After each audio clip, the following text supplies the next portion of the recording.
Hello, welcome back. It's Christopher Taylor with Sovereign Harmony. Just wanted to jump back in and check in with everybody.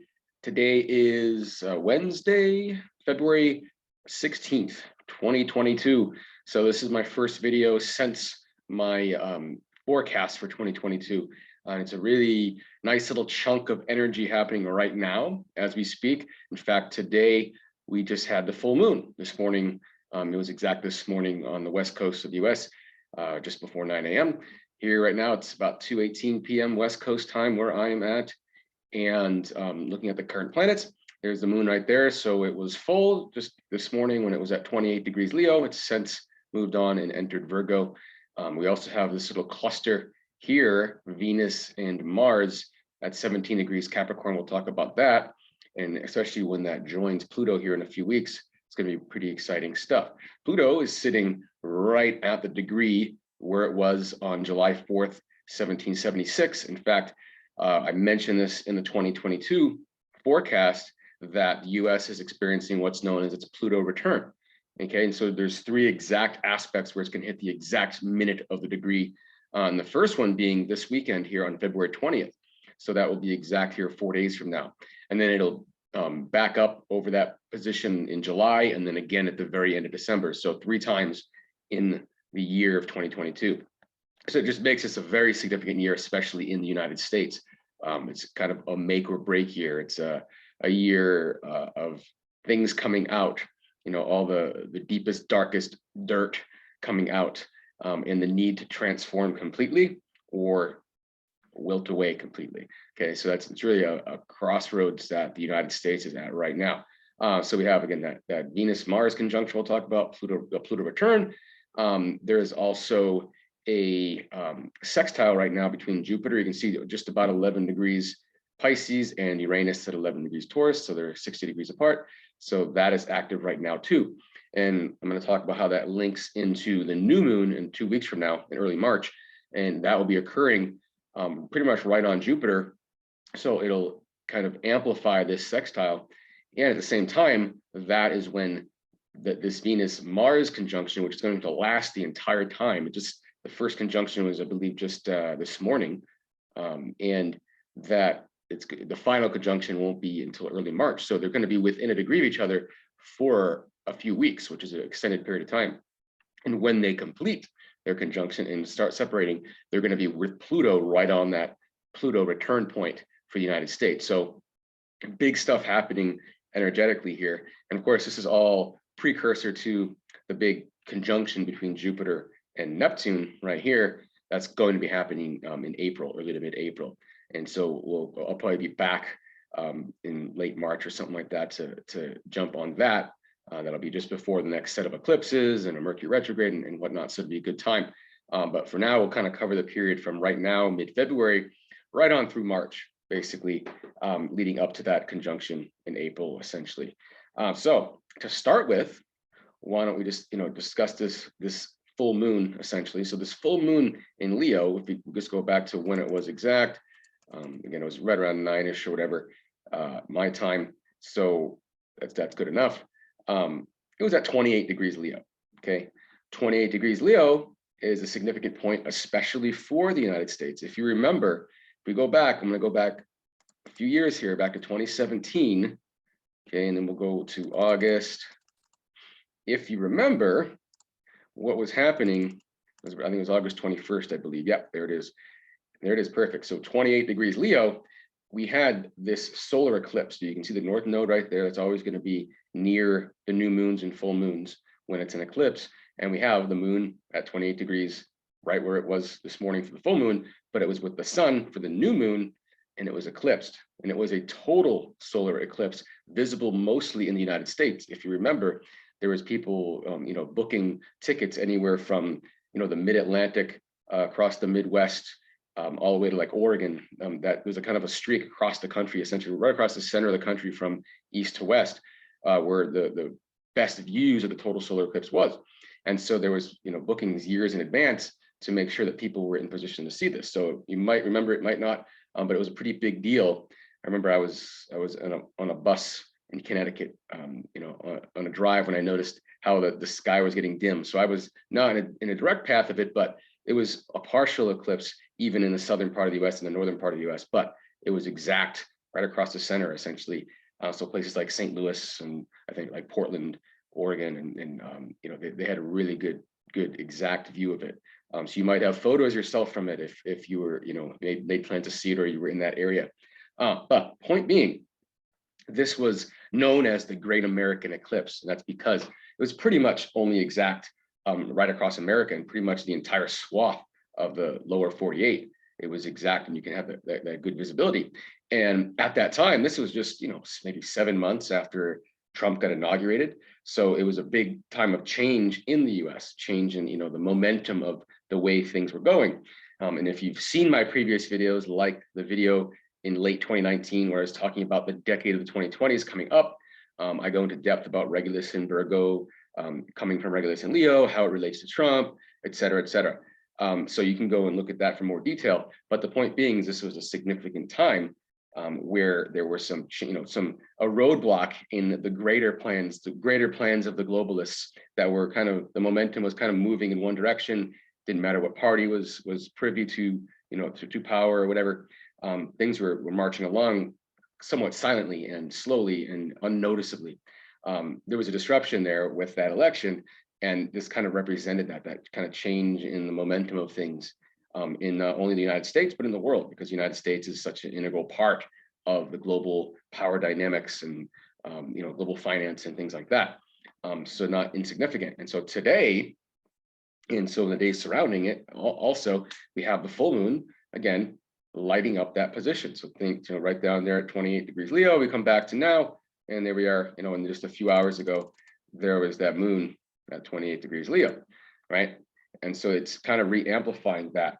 So very significant for the US, extra significant when we consider that, that the Pluto return is occurring right now. Like I said, the very first of the 3 exact conjunctions is going to happen here 4 days from now. So when it comes to full moon energy, it is a plus or minus kind of range of several days. So this is really happening in conjunction with the first return of Pluto to that exact minute of the degree since July 4th, 1776. So this is a real significant breaking point for the United States of America right now. And we could see things that are kind of happening right now. We got issues going on with Russia and Ukraine. If you're following it, it's like, the US, or at least the Biden administration, is pushing the idea that it's an imminent, invasion. In fact, it was predicted to happen today, February 16th. And as far as I know, there hasn't been any invasion, who knows, but that was predicted for today. So is it all fear mongering? Is it, some kind of distraction created to make, create the idea that it's going to happen for whatever reason? And it's, who knows, okay? But the idea being that there's some rumblings going on here, and that can be very significant for the US's position in the world, okay? And then, outside the US, I should say, on the border of the US, we have what's happening in Canada, the Canadian Freedom Convoy, okay? And so you could see that right there, at first it was being treated as just a minor little glitch that was a small minority of people.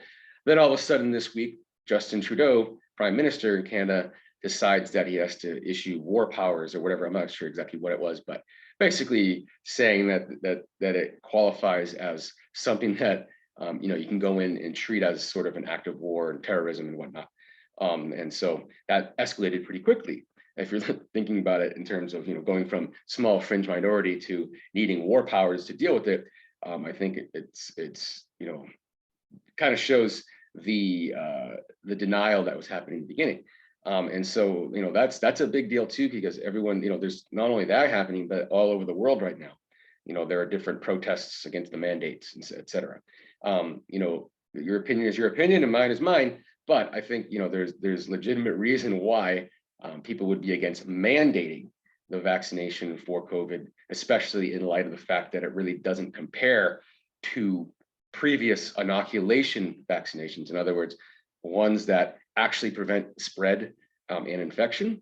polio and smallpox, the ones you hear most popular. So that, you hear a lot of people making apples to oranges comparisons, saying, vaccine's good because smallpox and polio, but then how can you compare that to something that doesn't actually inoculate, doesn't actually prevent spread and infection? So I think there's a good argument to be made that it's nothing more than a treatment option at this point. And since every individual is different and reacts differently to different treatments, there's no way you can say that one size fits all, that one treatment will be the best treatment for everyone and it won't be dangerous for everyone at the same time.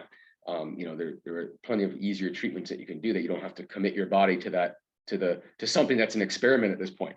Okay.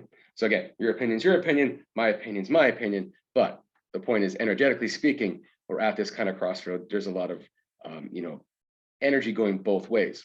Okay. And so this freedom convoy, it's very symbolic, especially since, again, even though it's not the US, technically it is the border of the US. It goes with the idea of freedom in 1776, when Pluto was again where it was at that time. Then it is now back there for the first time. Okay, and it's going to hit that spot again 2 more times this year.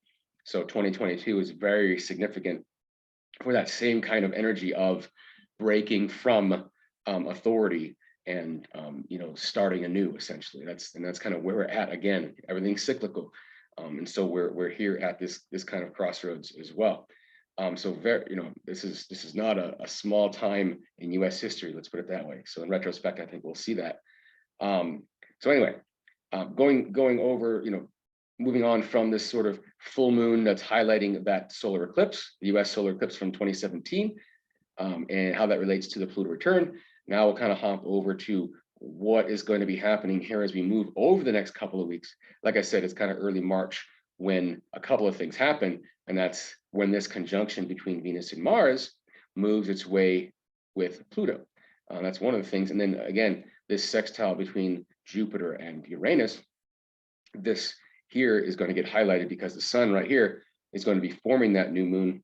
When the moon comes around in a couple of weeks, it's going to meet right here, right around where Jupiter is. So we'll show you that. We can go several days into the future here, right around this time, I believe. Actually, I think it's a couple of days before that. I think it's March 2nd.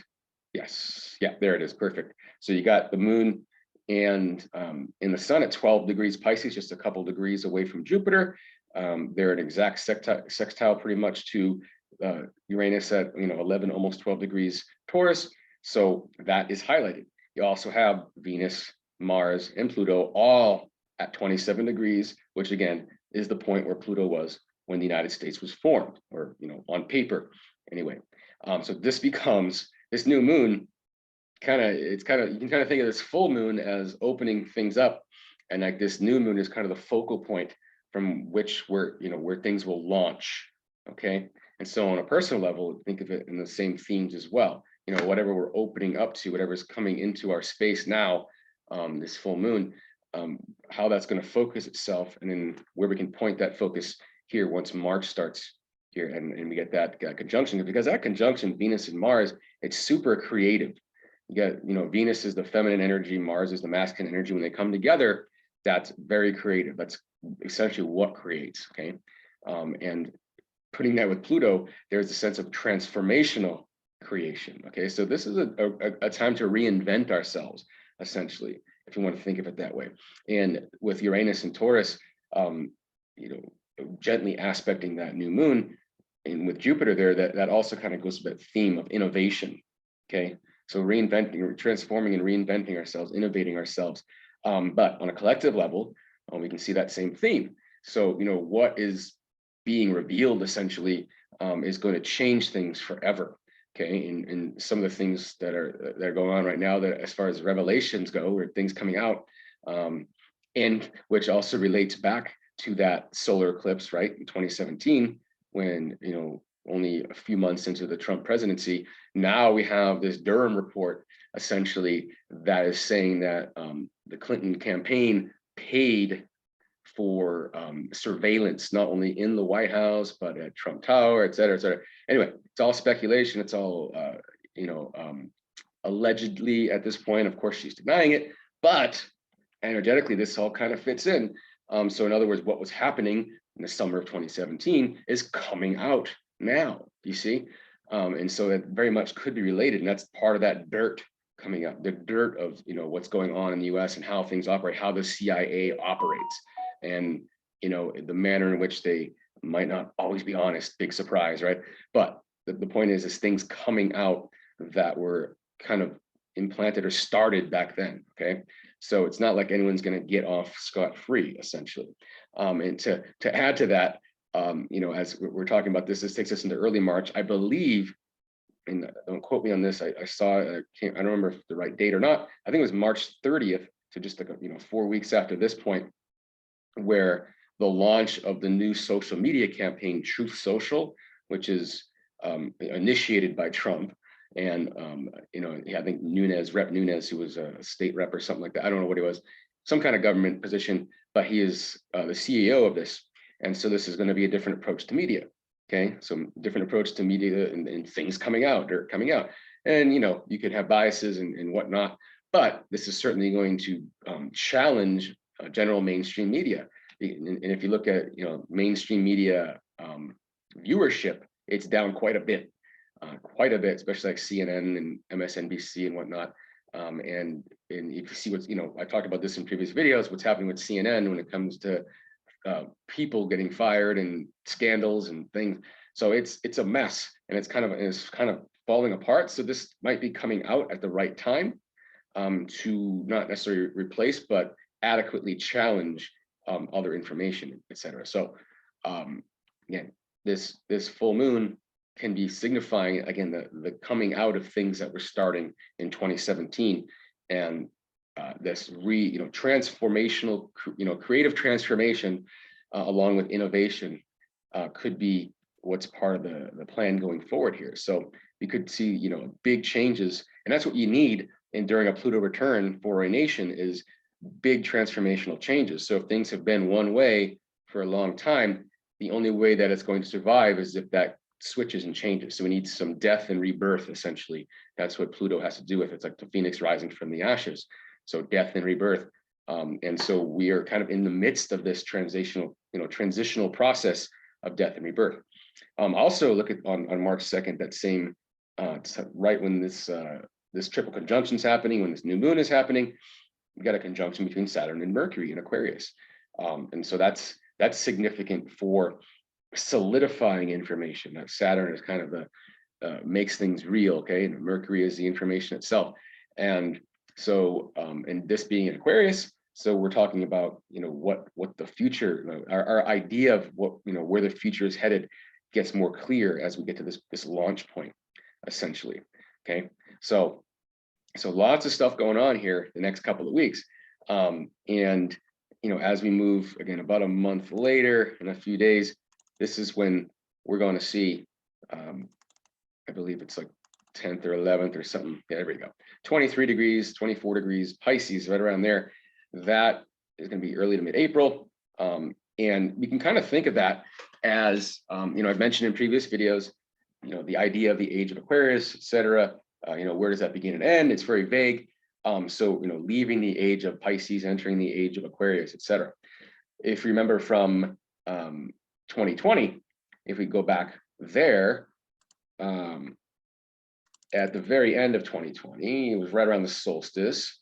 This is right there. This is when Jupiter and Saturn were conjunct at 0 degrees Aquarius. So think of that as kind of, and 0 degrees is that first degree of Aquarius. So it's kind of like the birth of that energy.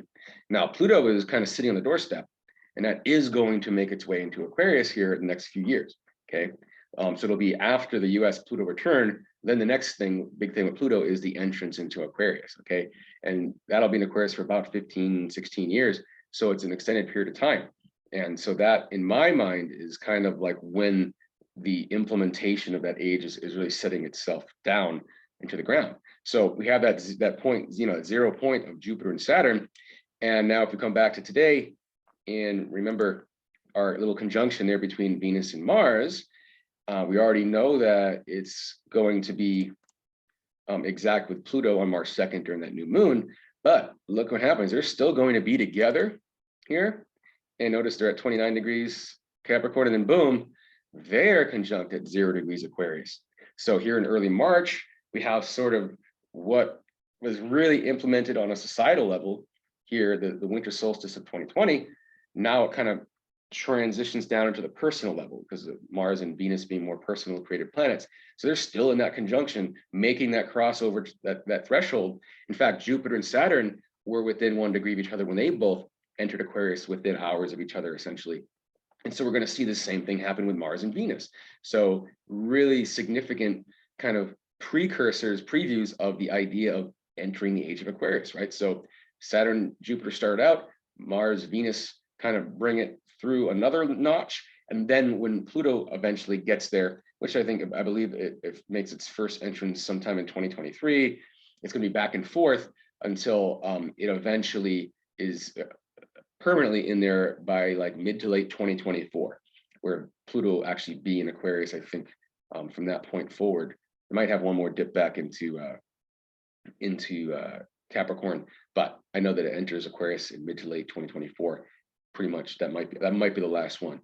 And of course, that, if you remember my last video, I'm talking about 2022, I looked at the US Pluto return in terms of a 3-degree orb. So in other words, if 27 degrees is, or 27 degrees and whatever many minutes it was, is the exact location of Pluto, then we can go 3 degrees before and 3 degrees back.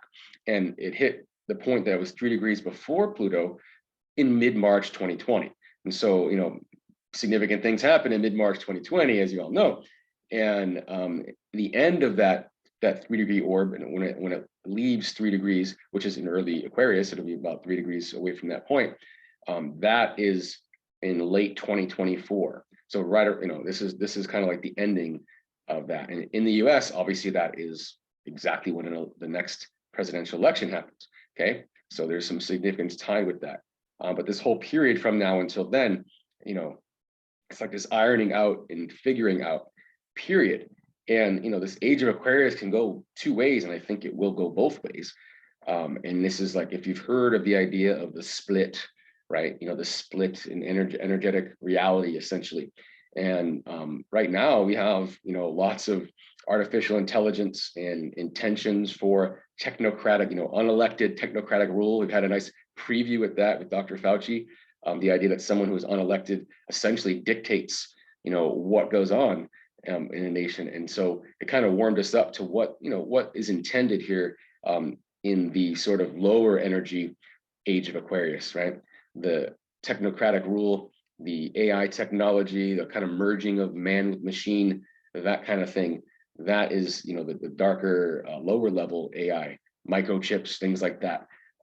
Whereas the higher level of age of Aquarius is the idea of sovereignty, and personal power and personal choice, and freedom to be who you are amongst the freedom of others to be who they are, with disagreement being okay, right? That's like the clear way to sovereign harmony, right? Is when everyone is allowed to be essentially a complete fractal of all that is within one expression. It's kind of like that, the saying, you're not a drop in the ocean, you're an entire ocean contained in one drop. And I forget exactly who said that, but that's the idea of sovereign harmony. That's the higher octave of the age of Aquarius that we're entering.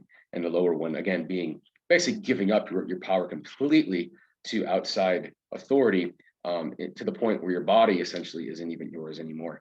And it's able to be, merged with machines and different forms. This is where you have the idea of the metaverse, Meta coming through Facebook now, the real intention of Facebook, essentially, right? And so that's going to be, people are going to choose, though. It's going to be a matter of choice which path people go on. But I think they're going to be competing paths, and we're going to be setting the stage for this split the next couple of years. And then as Pluto enters Aquarius, that is when I think the split is really going to start to take its form. But anyway, so just wanted to jump in and talk about what is happening now. So if you have any questions, feel free to let me know. If you have any comments, feel free to comment down below. And if you are interested in looking at how these energies work in your own chart, let me know as well. And we can, set up something, go over your chart. We can do personal things. Also, if you haven't seen my creating compatibility playlist, please do I put together several videos of the planets, Mars, Venus, Moon, Mercury, the Sun, and how they all kind of play into our unconscious characteristics, and how we can playfully accept our differences and create compatibility rather than look for compatibility, essentially. So once we know what our differences are, we can then address those, and actively, consciously create compatibility and respect sovereignty at the same time. So look at that series. And I'd love to, if you have a business, if you have a family, if you have anything where you want to, do some kind of, session where we apply those rules and, ideas of creating compatibility to your specific situation. So again, Christopher Taylor with Sovereign Harmony. Thanks for watching. Thanks for sharing. This is a really good one to share, I think, if you know anyone that would be interested. Again, let me know if you want to talk about creating compatibility or any individual consultation opportunities as well. So thanks again, and enjoy the rest of your day, and we'll talk to you again soon. Bye.